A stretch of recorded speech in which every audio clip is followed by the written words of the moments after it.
કચ્છ જિલ્લામાં મીઠી રોહર સરકારી જમીનો પર દબાણ કરનારા તત્વો સામે પૂર્વ કચ્છ પોલીસ અને સ્થાનિક વહીવટી તંત્ર દ્વારા આકરી કાર્યવાહી હાથ ધરવામાં આવી છે। આ અભિયાનના ભાગરૂપે કુખ્યાત આરોપી મુસ્તાક મામદ સોઢા દ્વારા કરવામાં આવેલા ગેરકાયદેસર દબાણોને દૂર કરી તંત્રએ મોટો દમ બતાવ્યો છે।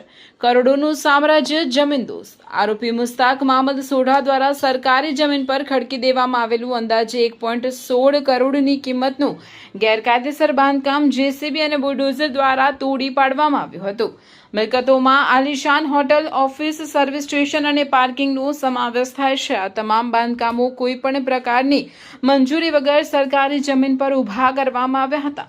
આ ઝુંબેશ હેઠળ 6000 ચોરસ મીટરથી વધુ કિંમતી સરકારી જમીનને ગેરકાયદેસર કબજામાંથી મુક્ત કરાવી તેને પુનઃ સરકાર હસ્તક લેવામાં આવે છે।